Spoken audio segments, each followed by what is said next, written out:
Hey, what is it, guys? So, quick movie review on Shang Chi, Shaun. Shaun, let's go with Shaun, right? And so, I love this movie. It was a super awesome, super great. No, but it needed to hit all the parts, and it did. Great story, great fighting, good music, great visuals, great mythology, and Simu did an awesome job as Shang Chi, right? Shang Chi, right? And so, the next question, and I do recommend watching this. And so, the next question in theaters, the next question is this the Black Panther movie for the Asian American community? And I will do a YouTube video on this, and I will say no, because this is very East Asian, and to have something that's Asian American community, you have to hit all the parts, and that's not saying anything bad. This is still great for the Asian community, but it doesn't represent all of us, right? And so that's just the name of the game. But however, this movie puts Shaun at the A-list Avengers, whether it's through exposition or through his merits. He is an Avenger, and that's the biggest takeaway, and I recommend watching this in theaters. So be at.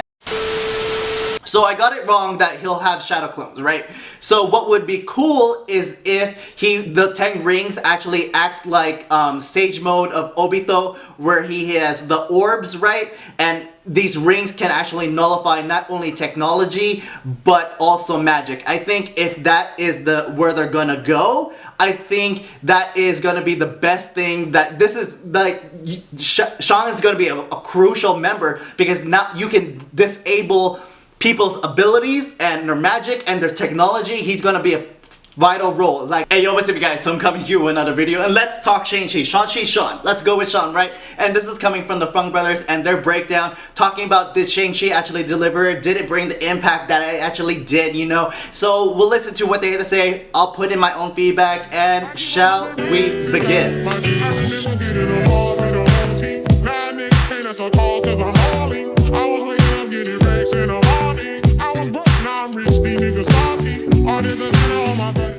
But first, of course, if you're new to my channel, what is up? My name is Mitch, Mitch. Hey Mitch, all the Mitches, and pretty much I like talking about what I talk about. So, current events, reviews, pop culture within the scope of entertainment, culture, and purpose. So, TV movie reviews, social below commentary. Be sure to check out all those videos as you're finishing this video.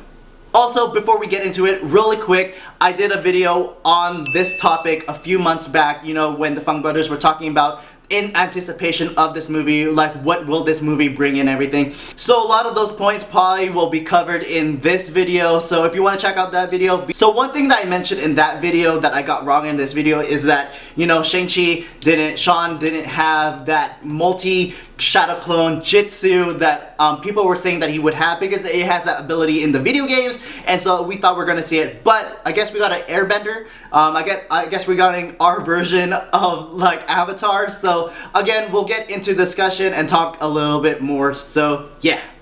Marvel Shang-Chi just dropped, and should you go watch it? We are going to talk about it right now. Welcome everybody to the Hot Pot Boys, David and Andrew. We got Nelson Chan in the building. What it do? Marvel's highly anticipated Shang-Chi has just came out. The reviews are flowing in. Lots of different opinions, but overall, people say it's good. I mean, how important is it to watch it if you're Asian, non-Asian, Marvel fan, non-Marvel fan?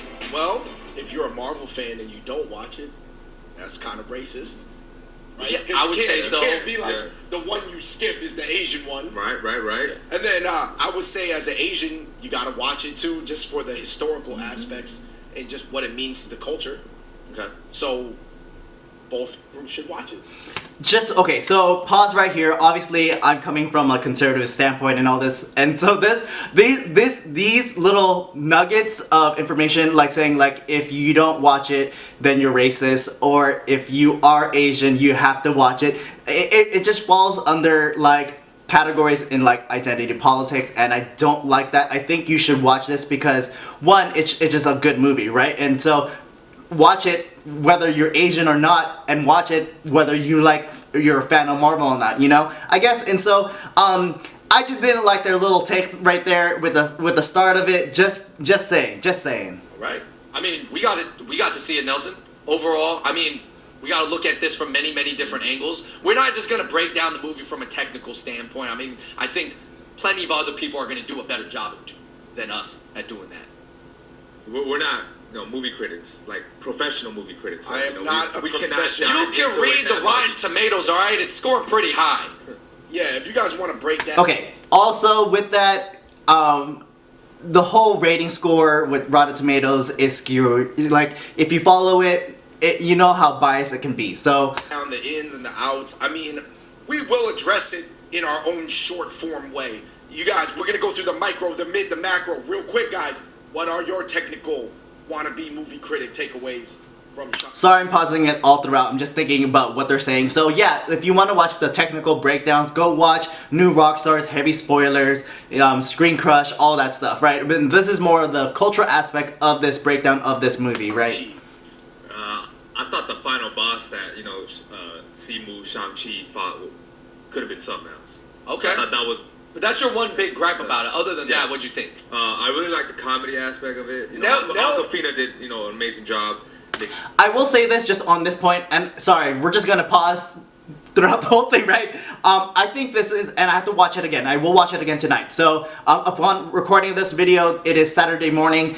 So I'll probably see it Saturday night, and then I do believe, and I'll have to watch it again. I think this is the funniest of the Marvel movies, like MCU movies, right? And so there was a lot of points where I laughed, like talking about like the joke about, oh, you speak English ABC. Yeah, I speak that, or Aquafina doing her Hotel California.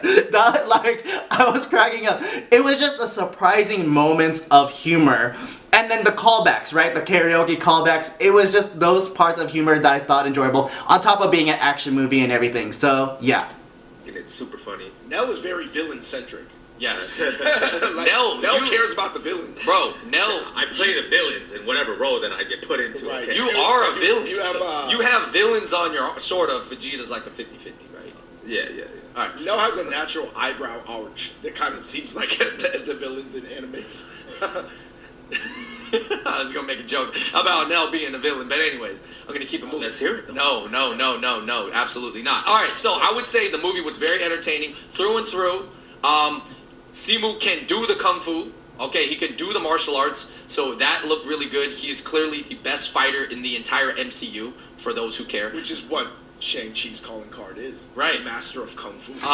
Also, just on that note, I did like all the fighting, and it needed to hit the fighting aspects because Shang-Chi is supposed to be the top fighter of the fighters, right? And so I will say, like, a John Wick probably have like better fighting in like realistic, because this was more like artistic fighting, right? And choreography and everything, right? Whereas like a John Wick type of thing is more brutal, more like just more like realistic in a sense. But I like still the fighting that we saw in Shang-Chi. So, And yeah, I mean, there was a couple like character holes and like plot holes.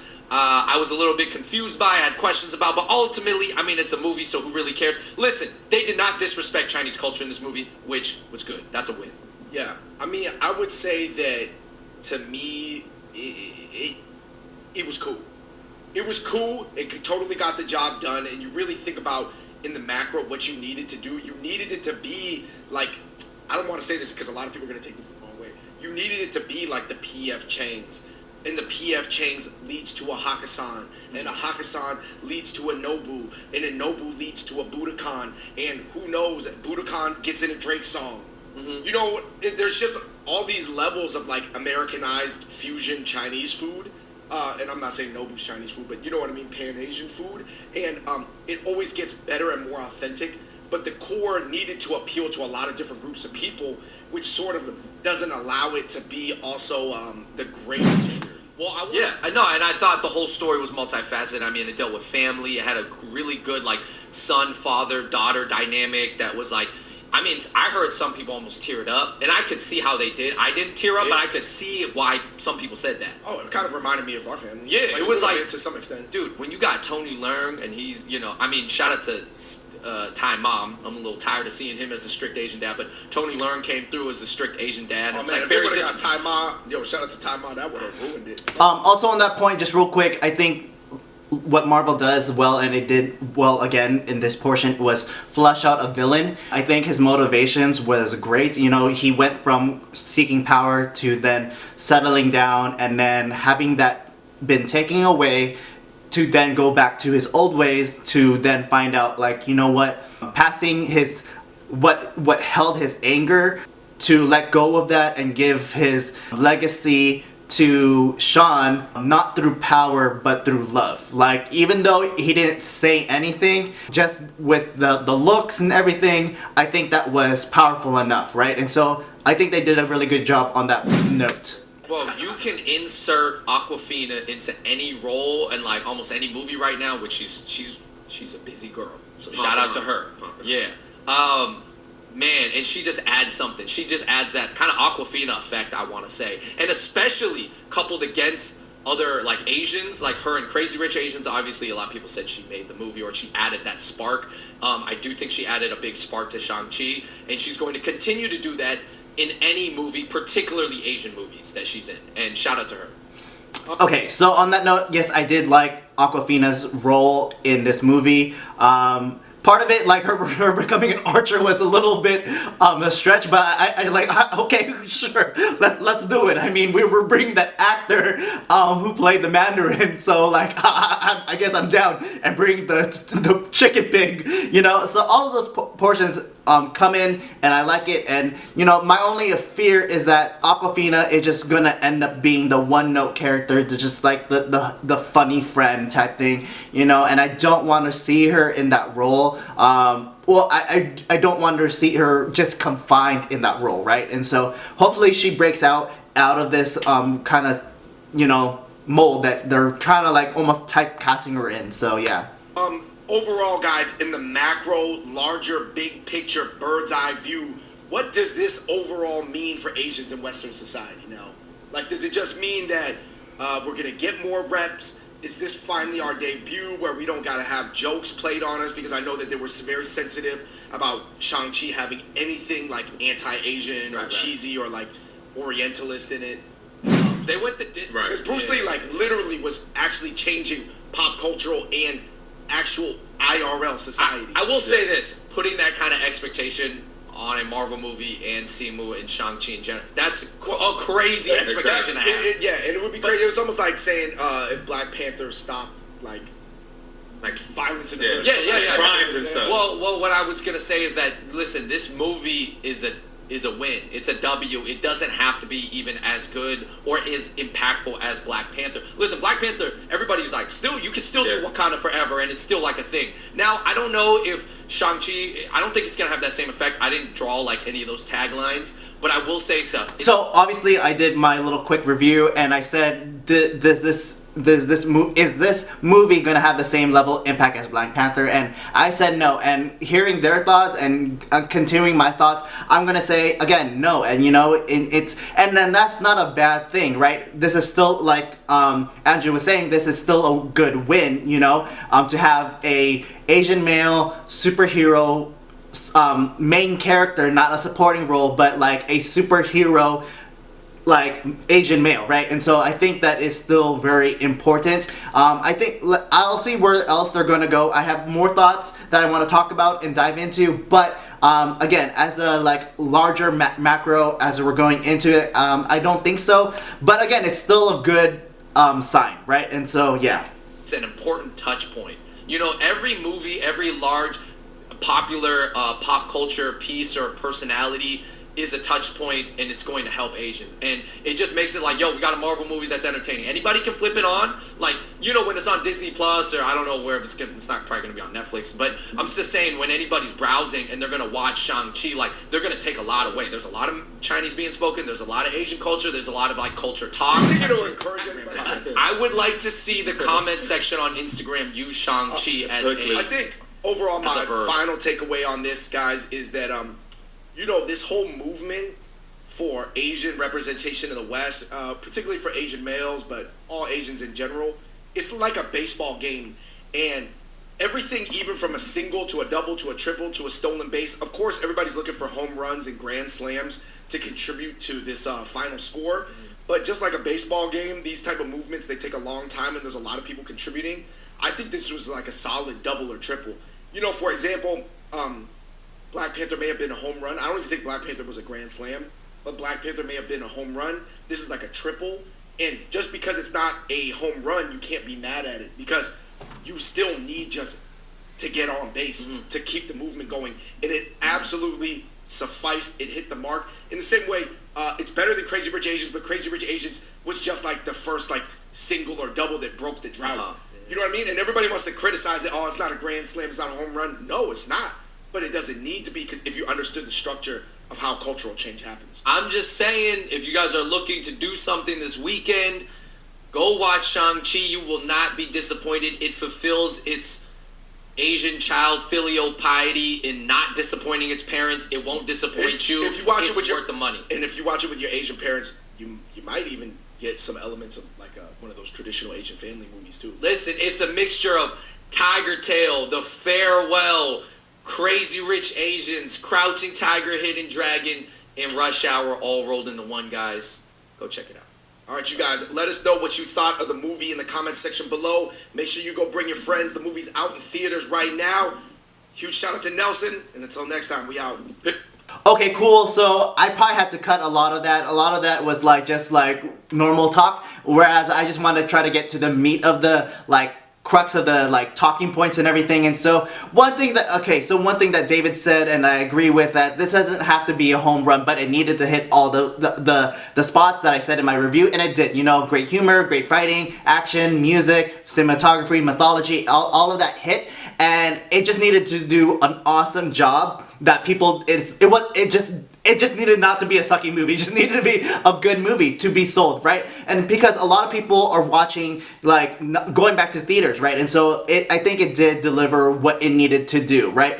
Like David was also saying, does it have to be a grand slam, all that stuff? No, but I think it's still a win. Next point, like going back to my review, my quick movie review, is saying that this one movie, either through exposition or through Shaun's merits, he became an Avenger. You know, like the end credit scene, you know, because he was brought in by Wong, listening to Bruce Banner and Captain Marvel, you know, because he's, because of the nature of the rings, he is in this thing, you know, he is already a Marvel character, you know, not a Marvel character, but he is essentially going to be an Avenger. You know, he's at that level just by doing this one event. So my next thing going into this is how will Shaun essentially be like an Avenger with the rest of the Avengers, you know? And I think the fact that he has, you know, these 10 rings, there's a little bit of mystical element into it, as well as technology mixed into it. And so obviously maybe it has a tie with the Eternals that people are saying, you know. I think that's where it is, you know, if anything. So I was saying that, you know, we see him, he's not OP in this video, in this movie, in this origin story, and he doesn't need to be, and that's kind of good, right? And so we'll see how his abilities evolve, because there is that a little bit of element, and moving forward there's a lot of magic going into play. So he might learn a little bit more airbending from his like Tao Lo family, you know, and so we'll see how that plays out. And obviously, like, him activating the rings triggered something. So again, I think he'll be, hopefully, my theory, and this theory could be wrong, but he'll probably be a crucial role in the next movies, especially if we're going mix of technology and mystical and everything. What would be cool, okay, so I got it wrong that he'll have shadow clones, right? So what would be cool is if the 10 rings actually acts like Sage Mode of Obito, where he has the orbs, right? And these rings can actually nullify not only technology, but also magic. I think if that is where they're gonna go, I think that is gonna be the best thing. That this is like, Shaun is gonna be a crucial member, because now you can disable people's abilities and their magic and their technology. He's gonna be a vital role. Like, if that's where they're gonna place him, I think that's the best thing you can do. You know, like, he's a hero in his own right, but he works well with others, right? He has to work well with Katie, hitting the dragon, his sister, helping him out, you know? And so like but he nails the final blow, right? And so it's kind of like a Shikamaru, if you follow Naruto, like all of this reference I'm giving, right? Like Shikamaru can fight on his own, but he needs like an ensemble, right? But he delivers the last blow, right? So I'm hoping like Shaun is going to be in that role. So I'll probably just leave it there. Comment below, tell me what you think, and I'll see you in the next video. Thanks for watching. You can follow me on Instagram at HeyMitchMitch, and see you in the next video. Thanks for watching. Peace, peace, peace. Be with you.